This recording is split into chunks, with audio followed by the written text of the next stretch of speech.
And one of my favorite questions to ask students is, what speaker stands out to you? And our keynote speaker is here today because so often the answer was Ed Latimore.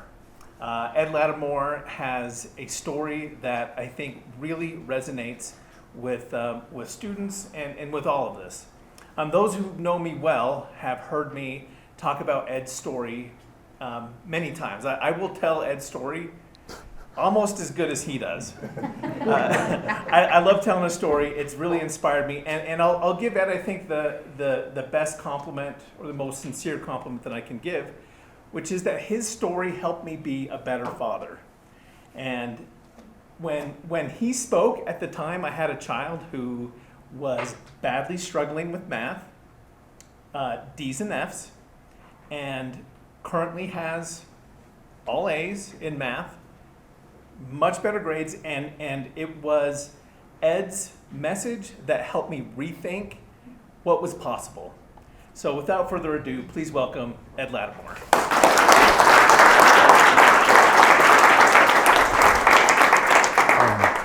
That's pretty high praise. I was not expecting to hear that at all. That's very much surprised.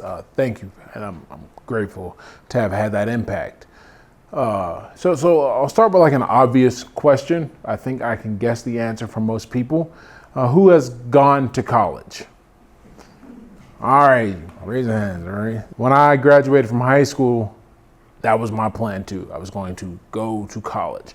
And I got into a pretty good college, the University of Rochester. In fact, at the time, the University of Rochester was ranked like 30th by U.S. News and Report. And from the moment I stepped foot on campus, it was obvious that I was neither academically prepared nor emotionally mature enough to be there.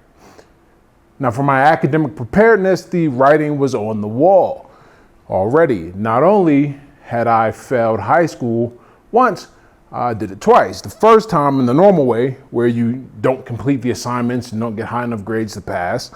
And the second way, which during summer school, to make up for those classes that I failed so I could graduate, I got caught plagiarizing an essay and I was similarly dismissed. I suspect that the only reason that the University of Rochester let me in initially is because somehow I managed to get a 1350 on the SAT. And for the new people or younger generation, that translates roughly into like I think like a 20 something on the, or 2000 something on the new SAT. That, and for the sake of diversity, here I was, this kid who is from the projects, raised by a single mom, living in that violent, dangerous environment, and I was one heck of a pass rusher. So good of a pass rusher, in fact, that I managed to get a look from Georgetown University. Georgetown University came up, looked at my grades, and they took that away. They were like, no way, doesn't matter what your SAT score is. Apparently being located in the middle of Washington, D.C., they were not so pressed to solve the diversity issue. It was already taken care of for them. Now, as for the emotional maturity part, I like to use the story of the Odyssey and Homer to illustrate kind of what happened here. So in the Odyssey, Homer's sailing back from the war, and he gets a warning from the gods, and the gods say, look, you got to watch out for the sirens. They're these creatures, they're going to take the form of beautiful women, they're going to sing this beautiful song, and all of you guys are going to be enchanted, and you're going to want to go hang out with them, but they just want to kill you. And the way to pass this is when you need to put beeswax in your ears so you can't hear it. And so he tells his crew, Homer tells his crew to do this. But he has a thought at the last minute. He goes, you know, this song sounds incredible. I got to listen to some of it. Can they really sing that well? So he tells his crew, tie me to the mast, and take the beeswax out of my ears and we sail past. And they do that. And they sail past, and that song is so good that Homer almost cuts his arm off trying to free himself from the mast to go hang out with the girls, thinking they'll just party with him, but they want to kill him. even though I grew up in the most tumultuous, unstable environment ever, I got really fortunate where I went to high school. I met some great people, and I was the beneficiary of positive peer pressure. These people treated me like I was their own child, and I was just a friend of their child. When I went to college, I didn't have that anymore. Those people, they were my ropes, the beeswax and the mask keeping me from crashing headfirst into drinking and song with beautiful women disguised as monsters, or monsters disguised as beautiful women. And so at the University of Rochester, the first 2 semesters, I failed horribly. Got a lot of time drinking, a lot of time playing video games. That's what happened, and I wasn't going to class. By the 3rd semester, it was about time to leave. They were going to kick me out. They had had enough. I had too many citations, and it was time to go. And so I said, you know what? You can't fire me. I quit. And I dropped out on my own accord and moved home. And I spent all the time, though, with the 2 things I did take from the university. I took a bad drinking problem and an absolute disdain for higher education. I thought, hey, there are these guys like Steve Jobs and Larry Page and Sergey Brin. These guys made it, kind of without a degree. I can do the same thing, right? And what I'm really doing is I'm just protecting myself from, looking at the fact that I've got more in common with the homeless guy I was using to buy my alcohol, because I was under 21, than anyone who was achieving greatness. And I tell this story to anybody. I tell anyone who would listen how pointless and stupid I thought college was, including the mother of my then girlfriend, who happened to be a university professor. You can imagine how well this went down. And to her credit, she put up with it a lot longer than I think most sane people would. And one day, finally, she snapped and she said, look, let's pretend you're right and college is useless. What have you done with your life over the past 4 years besides show up here and eat my food? And then she threw me out. And I went home, and I was home at the time. And I sat there and I cried a tear. And I was sad because, and I was mad too. She was right. I had not done anything.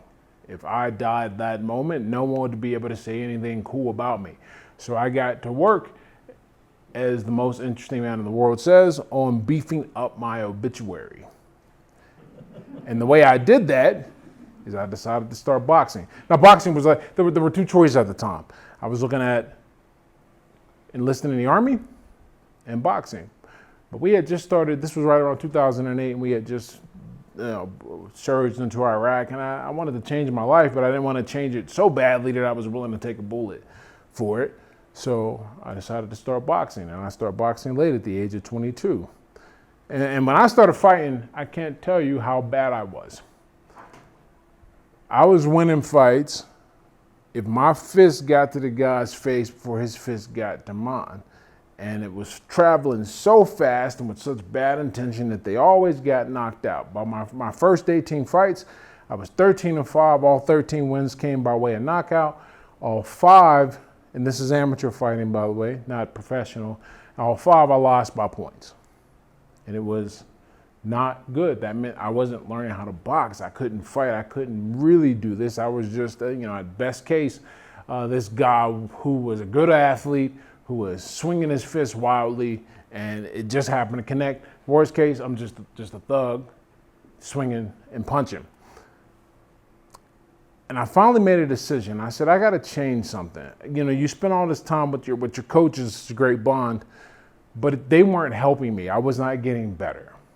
And so I started looking at another coach and decided this is where I wanted to go.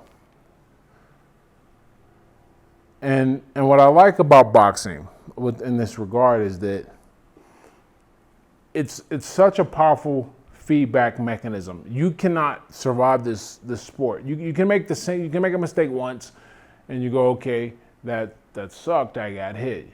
You make it twice, probably going to knock you down. And the third time, you're not going to be around long enough to compete. And so one of the things that experience had for me when I had to switch coaches and I decided to switch coaches was I realized I can't keep doing the same thing if I want to get a different result. No matter how it makes me feel, no matter how uncomfortable I was with the change, I could not keep doing that. So, to get to this new gym, the new gym was about 30 miles away, and it was right up this highway, stretch 65. And to get to that, I had to drive. There was no bus. Now, this is not the actual car. I found a picture of the car, and I bet this car has more stuff than my car had. It's definitely in better shape. I paid $400 for my car. Even in 2008, if you've ever driven a $400 car, you get about what you paid for, which is close to nothing. The car had no brakes. The suspension was gone. The AC didn't work, and we don't even know where the horn went. It just wasn't there. And because of all those problems, it couldn't pass inspection. And because it couldn't pass inspection, it couldn't get insured. And on top of that, I had a suspended license for being stupid. And that meant I couldn't drive this thing legally. So I had to take this risk. I had to drive this car that wasn't legal for the road. I wasn't legal for the road. But I thought, and I'm not recommending you do this, I took the risk and drove it anyway to get to that gym because I thought that gym would change my life. I had fought this guy, Fred Latham, once. He beat me. Second time, he beat me again. Fred Latham was the heavyweight in our area. He was the guy that everyone thought was going to do something from our neighborhood. And that makes, not even our neighborhood, our city. And that made sense. He'd been boxing since he was like 9. I just started at 22. And it was that second fight with Fred Latham that made me want to change gyms because I said, I'm not getting better. And if I can't get past this guy, I don't have any future. So I make this change and we fight a third time after I'm at this gym where I'm learning how to fight. And in the second round, I watched the video. It was so cool. He thinks he's got all this space behind him, and I know he doesn't because I've been intentionally cutting the ring off, running him in the corners, cutting the ring off, running him in the corners. He doesn't have any space, and he thinks he does, so he goes to back up. There's nowhere to go except into the fist that's coming over the top, a beautiful right hand, and he falls, and I win. I beat this guy who'd been fighting for many years, and I did it using my knowledge of boxing that had developed. And it all started because I took a risk. And I kept this, I love this, because they recognized that I had not done I was not a good fighter. I was just a bruiser. And this development ended up changing things for me. And what came from this risk? You know, you go on, it was part of the National Golden Gloves.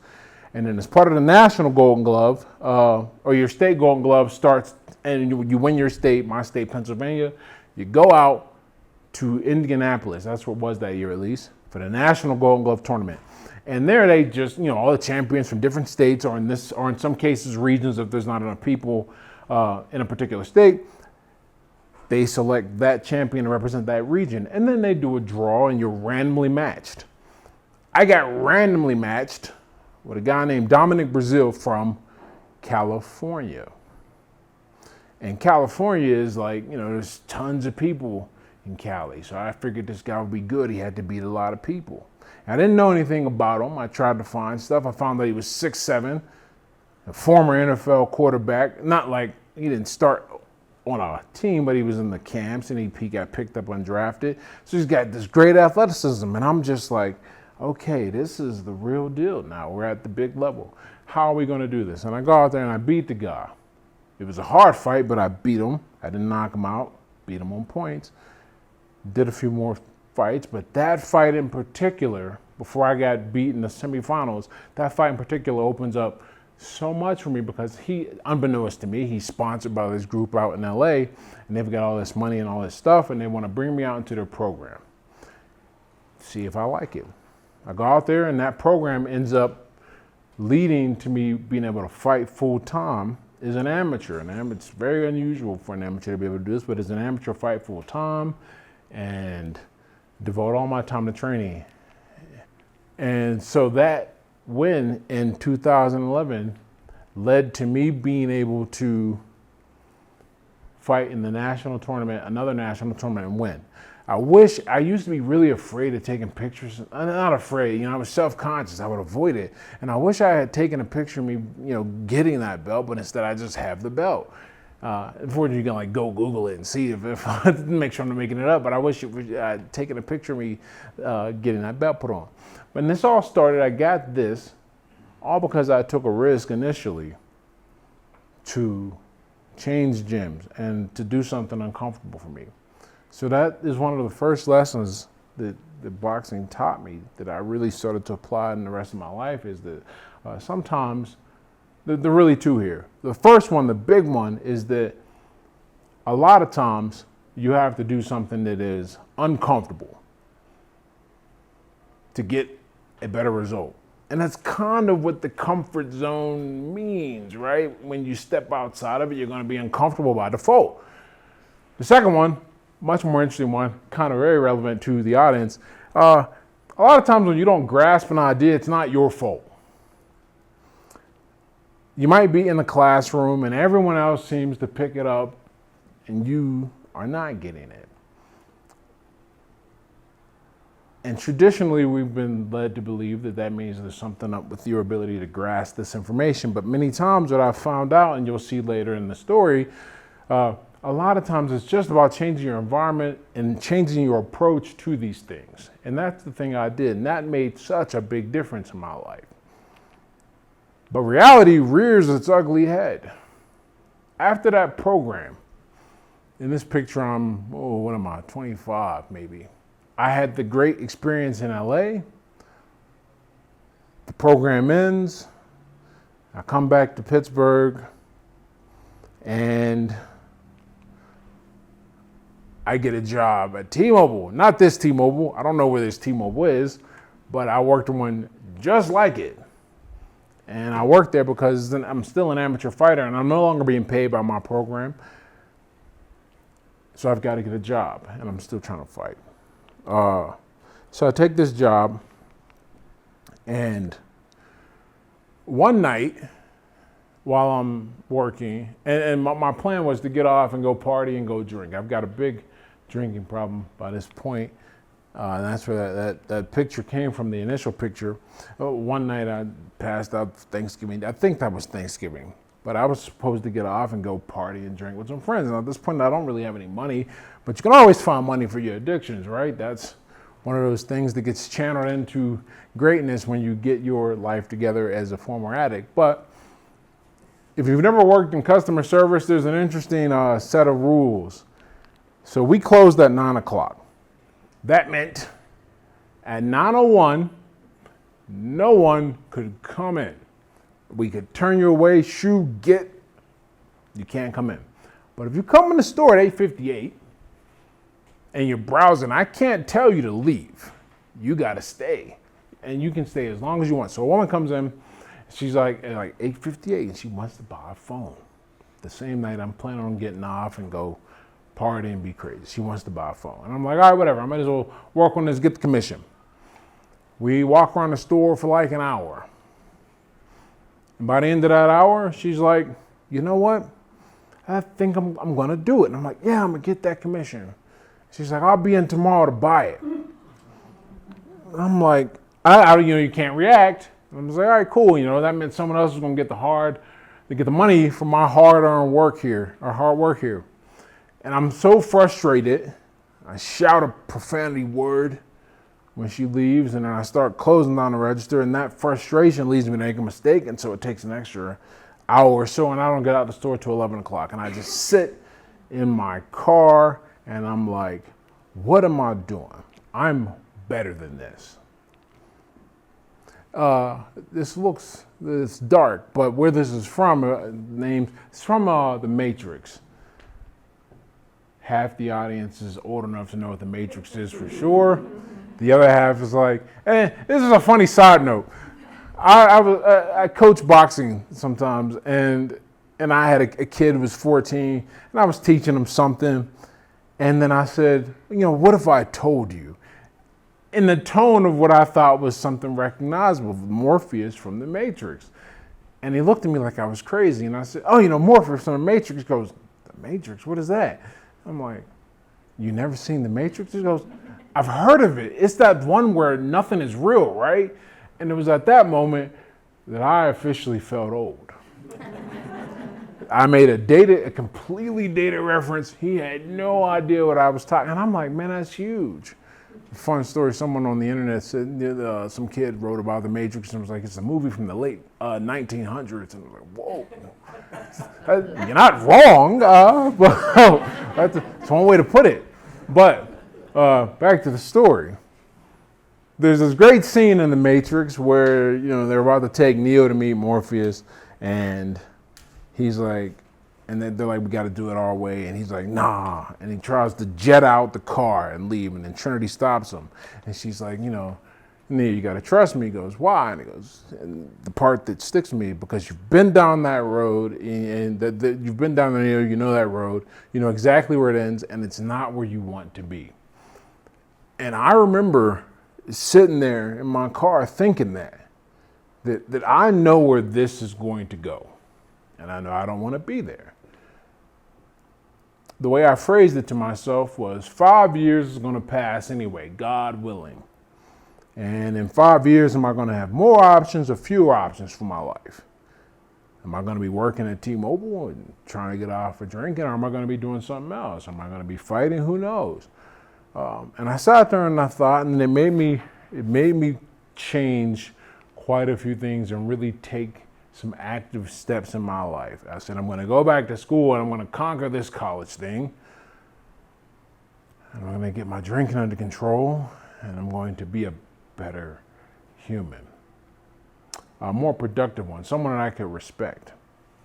Because I didn't respect myself. We confuse being liked for being respected a lot of times, because it's attention either way.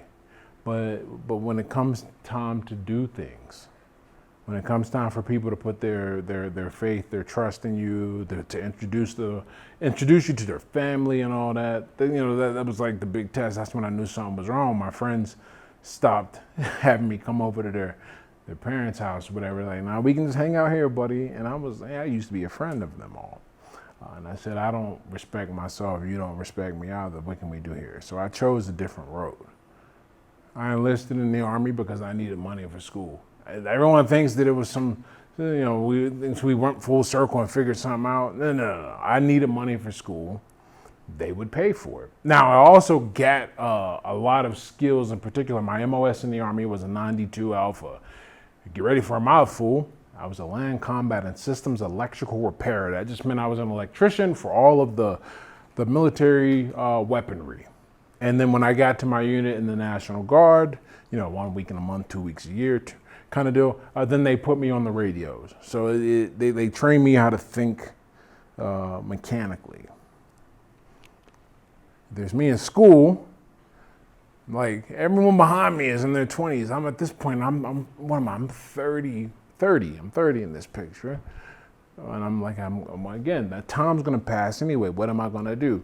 And one of the best parts about school for me, and we'll get to this even more. I remember I was a failing student. I was terrible. And then I dropped out, and then I tried to go back a few more times as well. Each time it didn't work for many reasons. You do community college, and as a community college student, you just got to balance working and going to school, because moving home, that was not an option.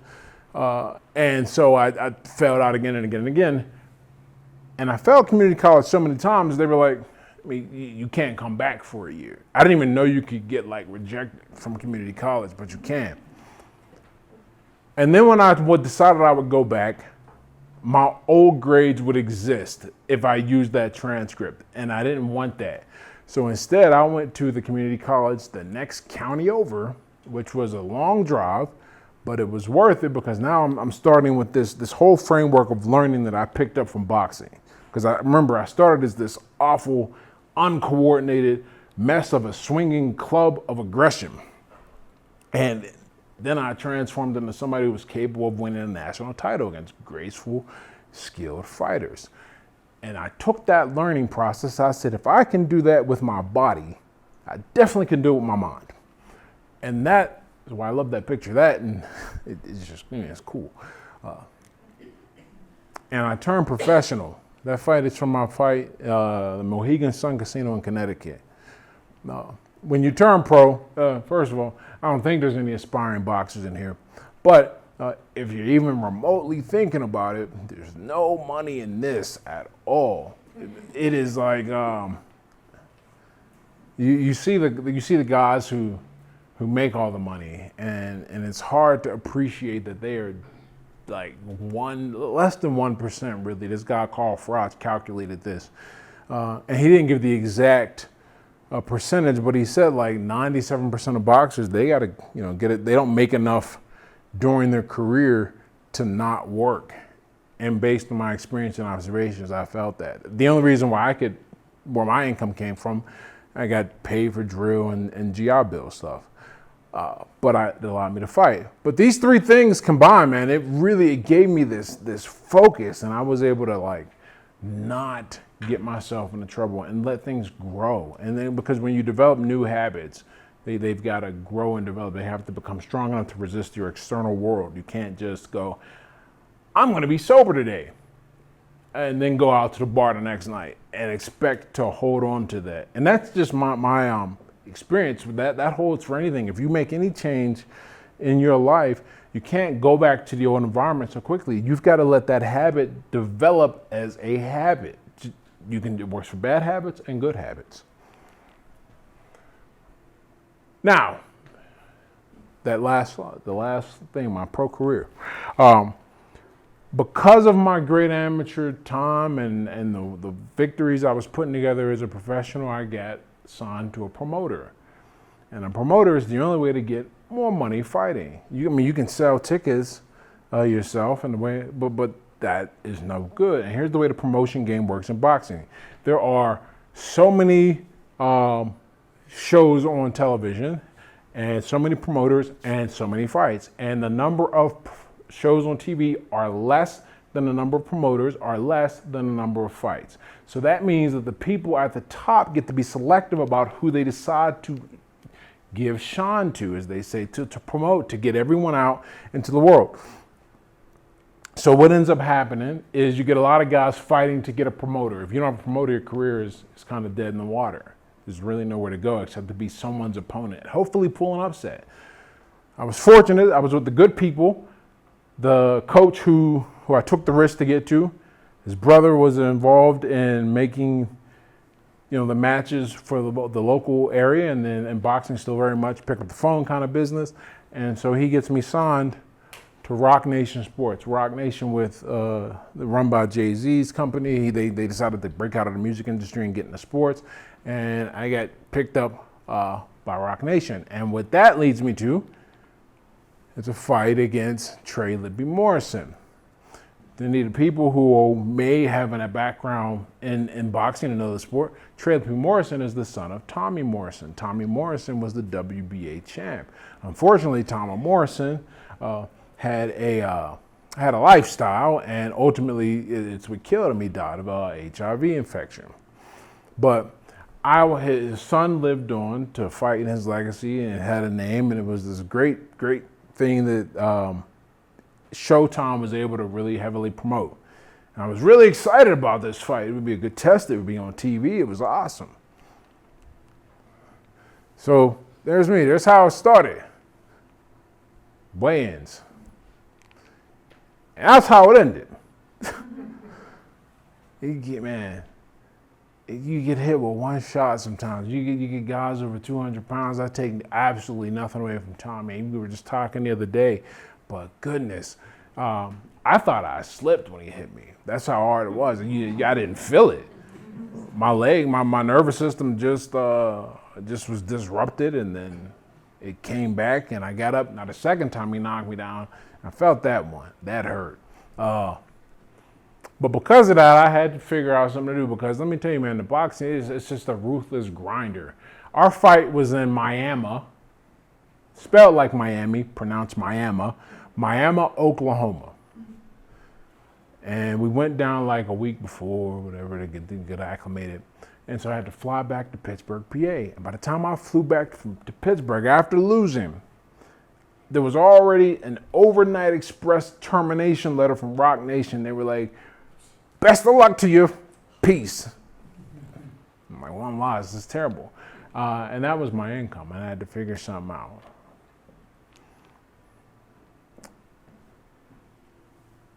Here are my grades from high school. I pulled this up for an article to make a point. And I hope you can see the point that I'm trying to make in the highlighted stuff. I mean, there's other stuff that's like not highlighted. I was talking about math specifically, but I was no good at all. It's actually worse than I remembered it when I looked at it. But I had gone back to school and really had worked, and I remember from the boxing that had taught me this.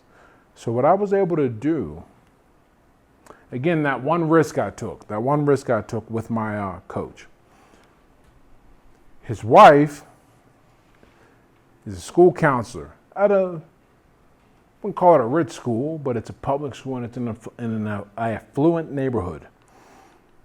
And one day, she's like, well, coach asked me, he's like, what are you doing for money now that I'm out of Rock Nation? He goes, I found this website, Varsity Tutors, and I'm going on there taking tutoring clients whenever they come. It's real inconsistent, but 17 hour here, 23 an hour there for an hour work, it's okay. He goes, you're tutoring? Let me talk to my wife. I want to see something. They always have tutors. So after like 2 or 3 days, he hits me up and he's like, okay, so I talked to Tina. She said, tell him that he can tutor for us, but we don't need any more English or history tutors. We really need math or science. Can they do that? And I'm like, that's the only thing I can do. I went back to school for physics. So I have a call with my first client on the phone, and it sounds like it's going well. You're in a job interview and everyone seems, unless it's like a really bad interview where it's not going anywhere, but everyone feels like it's good. And I hang up the phone after, and I think it's all right. I get a call from Tina about an hour. She goes, hey, we just got off the phone. I just got off the phone with Maya's mom, and she's really excited and feels like you're going to be able to do a good job with her daughter. I'm like, yeah, I got the job, right? But she's worried. I'm like, well, what's she worried about? Your price is only $35 an hour. She's like, why are you so cheap? And I'm like, I thought I was pricing myself pretty high. Mental note, I need to charge more. And I was able to charge that. I was able to go back to school because when I decided to go back and fix these grades, I took that same mentality that I had for boxing, applied it to learning. And that meant, and that picture's not from 6 years ago. That's just the oldest I could find it. I actually took this picture. I remember when these books came in. They came in when I was at AIT, Advanced Individual Training after basic training. So, about the year before I went into, I started school. And it's exactly as it says, 3,000 solved problems in physics and calculus. But before I could even get there, because math is iterative, it builds on itself, I had to go back and figure out all those weaknesses that I had in math and build on them.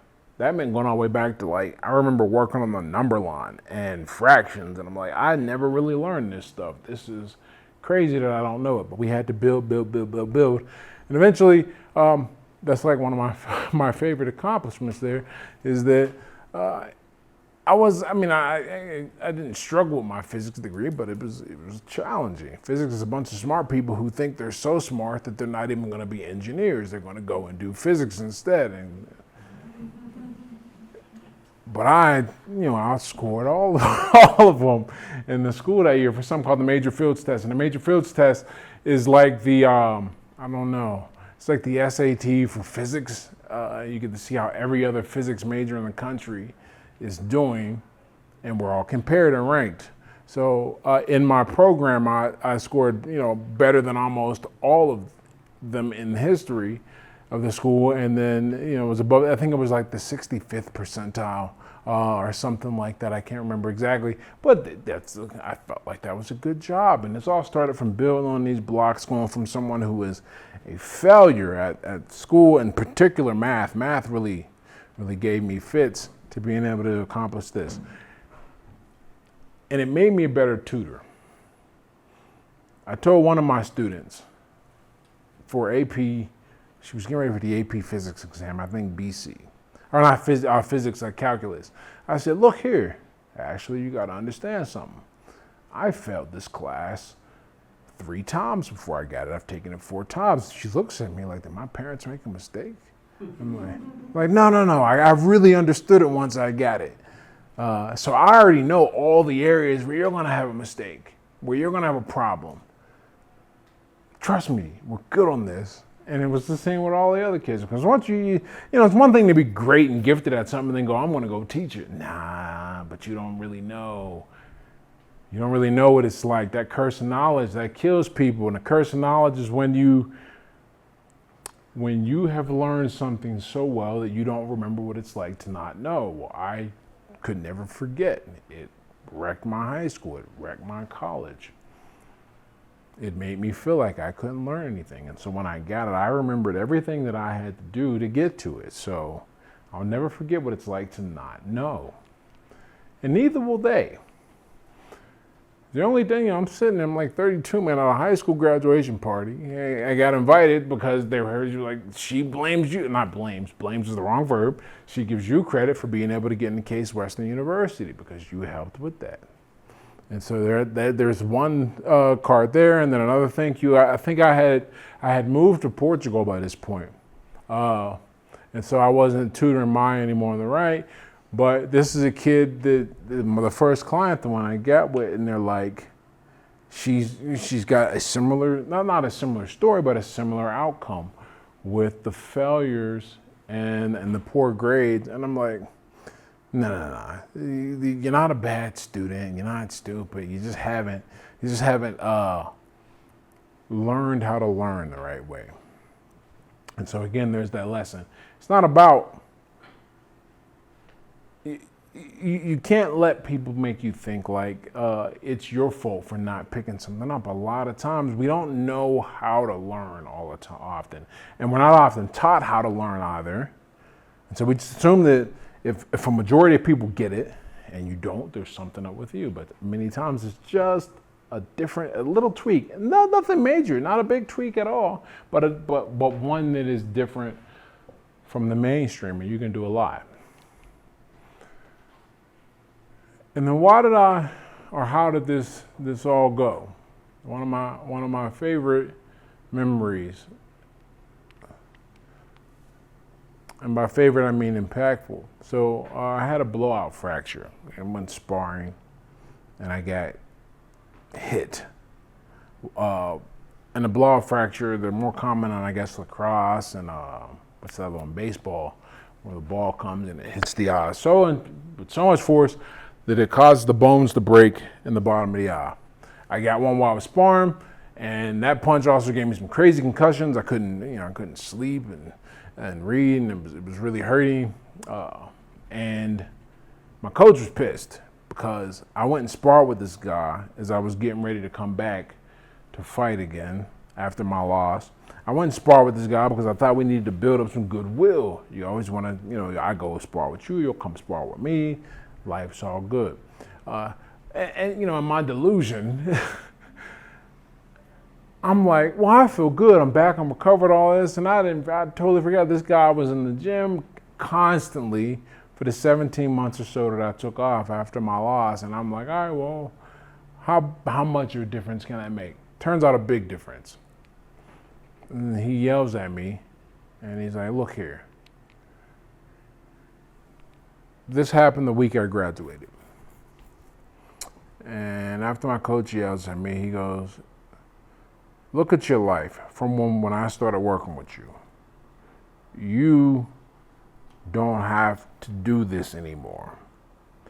I'll keep training you if you want me to train you, but I don't think you should. As your friend, I think you should stop this. And I remember when I started fighting, I said, I'm only going to quit this under like two circumstances. One, I get injured. And I get so injured that it's time to leave. I can't continue. And the second way was if somebody I come to trust tells me it's time to give it up. And I thought about it a lot. You know, I had just had a great week online with my writing and my content. And I had just graduated, and I looked around, and I was in a happy relationship with someone I could travel with, because you can't really travel when you fight. It was like, it's time to go do something else. That's where this story comes to an end. I got what I needed out of boxing. I became a completely different human. I always tell people that learning how to box or starting to fight so you can, you know, learn discipline or whatever is like joining the army so you can learn how to fold your sheets. You're gonna learn how to fold your sheets. That's not even a question, but you're gonna get a lot of other stuff that perhaps you didn't bargain for and didn't really want. I resonate with that idea, but I also know that structure and that goal setting and the persistence through pain and difficulty and seeing what I could do with my life, that, you know, if it wasn't for that, who knows where I would have ended up, because I know where I came from and I know what the odds are for people like me and where we should go. But I give boxing almost all the credit, if not all of it, for taking me off that path. And just the summary of these pictures, or explanation kind of these pictures, you know, that's me in the military. That one there is the day I graduated. I didn't even want to go to my graduation because I'm like, man, I'm like 33. I just want to have this be done. My wife was like, no. Put up with way too much explanations of physics that I didn't care about for you to not go. The one on the right, that's Roy Jones Jr. and me sparring.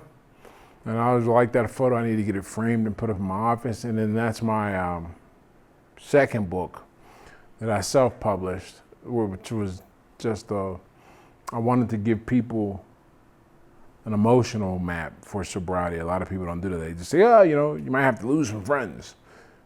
But it's a lot more than that. So with that, I'll just conclude with a simple statement. You can take all this. I hope you got a great lesson from it. And as always, in anything you do, the rest is up to you.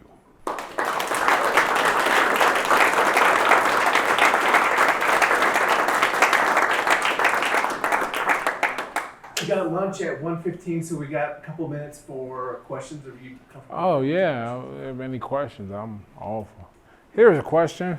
Another question. So, I love the lessons you took from boxing. You took these deeper insights about our human journey. Were those insights something that came to you while you were training, or were they something that came to you like later when you were reflecting back on your career and all the challenges you overcame? That's a great question. So there's like two parts of my boxing career. There's the amateur part, and then there's the professional part. For the amateur part, I was a mess of like all of my amateur career, I was struggling with drinking. And this is relevant to this answer because you can't think about stuff when you are under the influence of something. It's impossible. All your focus is, I mean, that was my daily focus. I get up and go to the gym, and then I try and make sure I end my training and reach happy hour. And the worst for me, the most torturous thing for me was when a fight was at night. And so I wouldn't drink for like the days before, and then that whole day, and then bang, right?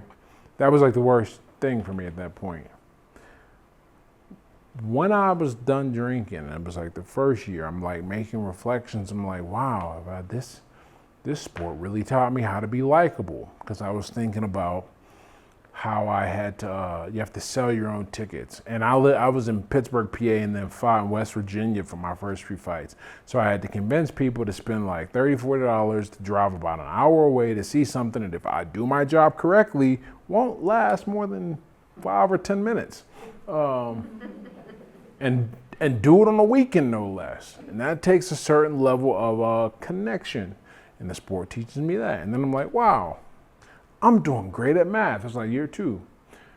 That's because I had the confidence to even go back and try math because I watched myself change, And year 3, I know how to hurt. So when I'm exhausted and after my military training and in my job at this point too, remember, I'm able to keep, going through things. And then I started tutoring and I realized that there was all this stuff that I had picked up about what's wrong with me and how we approach it that I'm able to teach. So it was gradual throughout the whole thing. And then as I sit back and reflect on things, every now and then something else will pop up, but the majority of it came throughout my professional career after I removed the limiter of alcohol.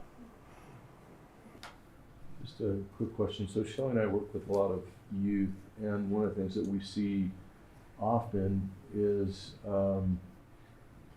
fear to make a decision, like any decision, right? And part of our message is, good, strong decision. I mean, come on, like make a decision. Even sometimes, I don't want to say make any decision, right? But that's kind of how we feel sometimes. Is like, look, make a decision and move forward and be strong and step up and make a decision now. Okay, it's time now. And maybe we're just talking about one of our children right now. I don't know, but the point is, it seems to me like that night, right, that you were in the car. It seems to me like you said, damn it, I'm going to make a decision. And so I want to ask, how do you, what's your advice, right, for people that are stuck, that are not willing to make a strong decision to move forward in their life? So there's we'll call it like a meta framework that I try and drop on people with this, and that meta framework is really simple. You're going to die, okay, and we tend to forget that, and it's hard. And then once you start though, and remember that life is going to end, then a lot of the things that I say next make sense that you can apply. For example, after I self-swim that, I say, look, and then once you die, it's probably going to take about 150 years unless you do something really heinous or outstanding to where like no one's going to be alive who remembers you or knows anything about you. Like you're going to vanish into nothingness. So you stop taking yourself so seriously and so self-importantly. And then I can get them to go, all right, well, if no one's going to remember me in 150 years, well, probably not going to remember me in 150 seconds, right? Because a lot of the times we don't take these risks because we're worried about how we're going to be perceived when, or if, I won't say when, if it's not successful. What are people going to look at or say when we step outside of what's expected and do something different? Is it going to pay off? Are we going to get ridiculed if it doesn't? Whatever, right? So it's getting a person to take themselves. It's interesting. It's this great kind of a contradictory idea you have to hold. One part of it is you don't matter, and you're probably never going to do anything worth anyone paying attention to. And if they do pay attention, it'll be like a brief moment, and then they're back to their own problems. And then there's the other part, which is, oh, my life is really important. I need to like do things. And if you can hold those two contradictory ideas in a cauldron and create this like reaction, that reaction is going to be progress and decisiveness. So that's how I go about that. Did AA have anything to do with your sobriety? Oh man, let me tell you about AA. I went to one AA meeting, or rather, that's not true. I won't lead the story. I went to an AA meeting, and as I was sitting there, I was like, you know what? I'm just not that bad. That's an arrogant statement, because I just got put on this idea. There's such thing as a high bottom and a low bottom. High bottom is when you stop drinking before you ruin your life.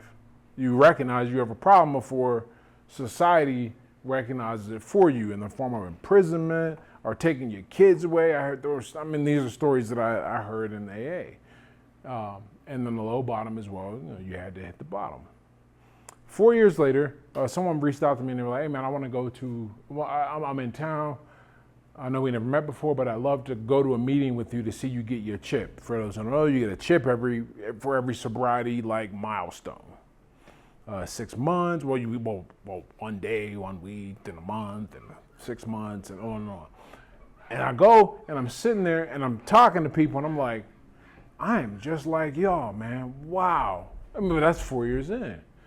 And I didn't use the program as in I was going to the meetings and sticking to it. But when I talk to people about my approach and what I did, identical. One of the reasons it's successful, people have mixed feelings about AA, but one thing you can't deny is that generally speaking, it is a net positive. And if you let it do what it's going to do, it's going to do what it's going to do, you know. I saw there's Tyler. Can you catch people up a little bit on where you are now, what you're up to, and why you have 200,000 Twitter followers? 200, that's right, there's like 207 people. That's 207,000. So what I'm up to right now is I am in the throes of this book publishing thing. I self-published my first 2 books, and when you self-publish that self, you can do whatever you want. You can move as quickly as you want to, and you don't have to worry about edits, and no one cares except you. And that is a good and a bad thing, because you just don't produce the best product you can produce when you don't have external pressure and checks. I say all that to say I'm like this close to acceptance. And acceptance, when you get a traditional publishing contract, you first get the deal, then you get the manuscript, and then there's like the editor feedback, and then you implement that feedback. He looks at it, gives some more feedback. You go back and he looks at it, and then he gives you some more, and then finally get to this point where he says, "All right, this is it, I swear," and then acceptance. And then so my next book, Hard Lessons from the Hurt Business, Boxing and the Art of Life, as the presentation was titled. That is set to be published, he said summer 2025, and then we were on a call and he said May 2025, and I said, in the publishing industry, does May count as the summer? He goes, yeah, so maybe May, or maybe July. Everything's in the air, but that's the big thing I'm working on now, that and my speaking and coaching. Those are my, how I'm serving the world at this moment, so to speak. Got time for one more question, I think. Once your book becomes a movie, Dad, who do you want to play you? Like a Will Smith or? Oh man, I don't know who are the actors today. I don't know. Maybe Hollywood will pull the Mexican on us, and they'll get Ryan Reynolds to play me. Right on.